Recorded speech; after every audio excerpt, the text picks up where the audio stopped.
بسم اللہ الرحمن الرحیم. خاتون حضرات، میں ہوں اختر عباس اور آپ سب کو میرا سلام پہنچے. عارفہ نے کہا کہ سر رمضان المبارک کا پہلا عشرہ ہے رحمتوں کا، آپ مجھے اس میں سے کوئی اچھی سی نصیحت کیجئے. خاتون حضرات، جامع ترمذی میں حضرت معاویہ سے ایک روایت ہے کہ انہوں نے حضرت عائشہ کو خط لکھا اور ان سے کہا کہ براہ کرم مجھے کوئی نصیحت کیجئے. دنیا بھر میں جو اچھے دل ہوتے ہیں وہ دوسروں سے یہ گزارش کرتے رہتے ہیں، اور جب کوئی چیز آپ کے دل پہ اترتی ہے تو ٹھنڈک بھی اترتی ہے، مٹھاس بھی اترتی ہے، اور ایسا بھی ہوتا ہے کہ آپ کی زندگی کا سایہ بڑھ جاتا ہے.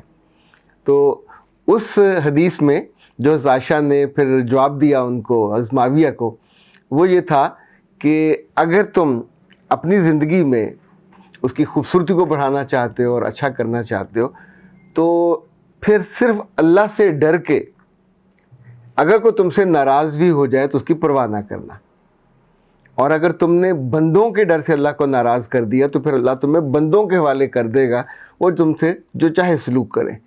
اچھا، یہ ایک اتنی بڑی کینوس کی بات ہے کہ جب آپ اللہ کو راضی کرنے کے لیے اپنے دل کی، اپنی نیت کی، ارادے کی 100 چیزیں ہوتی ہیں جو کوئی اور نہیں جان سکتا پر آپ جانتے ہوتے ہو، اور آپ اس کے لیے پھر ڈٹ جاتے ہو، ٹھک جاتے ہو، اور آپ لوگوں کی ناراضی کی پرواہ نہیں کرتے، تو اللہ تعالیٰ آپ کے پیچھے کھڑا ہوتا ہے. یہ میرے رب کی سنت ہے، اس کا سٹائل ہے، اس کا انداز ہے. اور اگر کہیں آپ نے اللہ کی چیزوں کو اگنور کیا اور بندوں کے ساتھ کھڑے ہو، کہیں لوگ ناراض نہ ہو جائیں، تو پھر ہمیشہ یہ ہوتا ہے کہ پورا منظر ہی بدل جاتا ہے. جب رب کی پیچھے سے پشت بنائی ہٹ جاتی ہے تو پھر انسانوں کی کیا مجال ہے، وہ ساری دنیا مل کے بھی اللہ کی ناخوشی کو روک نہیں سکتے اور نہ اس کا مقابلہ کر سکتے. اچھا جی، ایک لاریب نے کہا ہے کہ میری دادی نے مجھ سے کہا ہے کہ میں آپ سے پوچھوں کہ میں جب اپنے بیٹے کے گھر جاتی ہوں تو مجھے کیسے پتہ چلے کہ میرا وہاں جانا شر کا باعث ہے یا خیر کا باعث ہے. خاتون حضرات، یہ کوئی اچھی روح ہے یہ دادی صاحبہ، کیونکہ عام طور پہ مائیں جب اپنے بیٹوں کے ہاں جاتی ہیں تو 2 یا 3 طرح کے سلوک نہیں ہوتے، ایک طرح کا ہی مسئلہ ہوتا ہے. بیٹے آپ کے گھر کے قریب ہوں، آپ کم وقت کے لیے جائیں، میں ساسوں کی بات کر رہا ہوں، تو واپسی پہ اس گھر میں غدر مچا ہوا ہوتا ہے. اور اگر وہ دوسرے شہر میں رہتے ہیں یا دوسرے ملک میں رہتے ہیں، جب جب بیٹے اپنی ماؤں کو وہاں بلاتے ہیں، ظاہر محبت سے بلاتے ہیں، وہ چاہتے ہیں کہ ان کا جو اتنے برسوں کا تعلق اور ساتھ ہے، رب نے جو ان کے لیے ایک اجر اور ثواب کا مرکز رکھا ہے، اس کو اپنے گھر لائیں، اس کی خدمت کریں، اس سے پیار لیں، اس سے دعائیں لیں. لیکن بہت دفعہ یہ ہوتا ہے کہ یہ مرکز اپنے ساتھ دعائیں اور خیر لے کے نہیں آتا. یہ مرکز اپنے ساتھ یا تو وہ ایک آنکھ کی اینک لے کے آتا ہے، یا 2 آنکھ والے دوربینیں لے کے آتا ہے، اور آ کے وہ باتھ روموں سے لے کے کمروں تک اور ڈرائنگ روم سے لے کے، اگر چھوٹا فلیٹ ہے تو پھر شامت آ جاتی ہے. ایک ایک چیز کو وہ مکھی کی طرح دیکھتی ہے، اور اس کے بعد جو ہی اس کی بہو کچن میں گئی کھانا پکانے اور اس کو موقع ملا بیٹے کے ساتھ، تو آپ سوچئے کہ ایک گھر سموتھ چل رہا ہے، ہنستا بستا، اور آپ کا بیٹا اسی لڑکی کی وجہ سے سموتھ ہے. یعنی وہ گھر سنبھالتی ہے، بیٹا باہر سنبھالتا ہے، تو باہر کمفرٹیبل ہے، گھر میں کمفرٹیبل ہے، تو اس نے آپ کو گھر بلایا میزبانی کے لیے. میزبانی کون کر رہا ہے؟ بیٹا نہیں کر رہا، اب آپ کی بہو کر رہی ہے. بیٹا یا تو 24 گھنٹے آپ کی خدمت پہ معمور ہو، تو ایسا تو نہیں ہے. وہ تو بیچ میں 1-2 بار سلام کیا پھر اپنے کام پہ چلا گیا. اس کے معمول میں کوئی فرق نہیں آیا، اس کی دوستیاں، اس کے تعلق، اس کے باہر کے معمولات سب ویسے ہیں. فرق کس کو آیا؟ آپ کی بہو کو. وہ جب آرام کرتی تھی اب آرام نہیں کر سکتی، وہ جب اپنے معمول کے کام کرتی تھی وہ بھی نہیں کر سکتی. اس کو ہر لمحے آپ نے اس پہ رکھا ہوا ہے، ترازو پہ. کب سوتی ہے، کب جاگتی ہے، کیا پہنتی ہے، کیا کھاتی ہے، کیا پیتی ہے، کیا کھلاتی ہے.